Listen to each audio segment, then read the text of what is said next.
ఈ పరిశుద్ధమైన ఆజ్ఞని మేము చేయవలసిన చేయడానికి చేస్తుంది.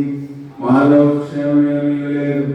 ఆయన మా ప్రభు అయిన క్రీస్తు యేసు ద్వారా నీవు మనుషులకు తెలియజేసిన వాగ్దానం ప్రకారం ఓ ప్రభువా పాప పీడితులమైన మమ్మల్ని కరుణించు.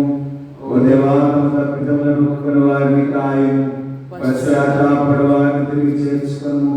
మరియు మిగిలి కనికరముల తండ్రి నీ పరిశుద్ధ నామమునకు మహిమ కలుగులాగున మేమిక భక్తి నీతి సుబుద్ధులతో జీవించులాగున ఆయన నిమిత్తము దయచేయము. ఆమేన్. సర్వశక్తియు కనికరముల దేవుడు మన సమస్త పాపములను క్షమించి వారి నుండి మన విడుదల దయచేసి మన నడతదిద్దుకొండకు తగిన సమయం దయచేసి పరిశుద్ధాత్మ యొక్క కృపయు ఆదరణయు మనకు అనుగ్రహించును గాక.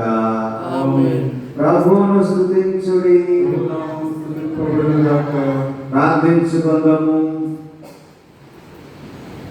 ఫిబ్రవరి నెల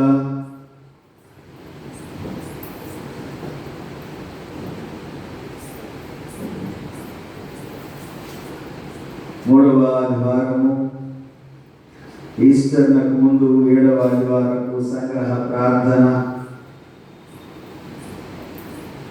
మానవాళిని విమోచించు క్రీస్తు దైవ ప్రేమ అందరినీ హత్తుకొను. ప్రేమామయుడైన దయాగలిగిన దేవా, నీ కరుణ అవధులు లేని మరియు నీ కృప ప్రజలందరికీ చేరును కదా. ఇతరుల విమోచనలో మేము ఆలస్యంగా సంతోషించినందుకు మమ్మల్ని క్షమించు. దుఃఖములో ఉన్న మమ్మల్ని రక్షించి మరియు మా ఆత్మకు స్వస్థత చేకూర్చినందుకు నీకు కృతజ్ఞతాస్తుతులు చెల్లించున్నాం.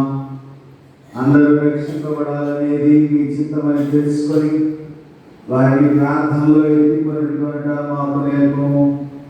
మరియు వెలివేయబడిన వారిని, విరిగిన వారిని, పాపులను స్వాగతించడానికి మా హృదయాలను తెరవు.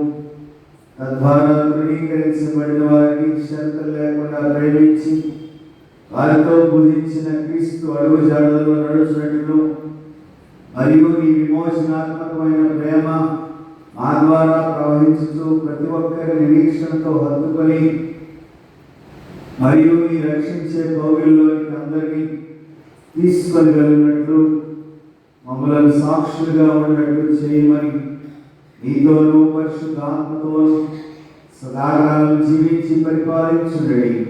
మా ప్రభు అయిన యేసుక్రీస్తు ద్వారా నేను ప్రార్థించి వేడుకొనుచున్నాము తండ్రి.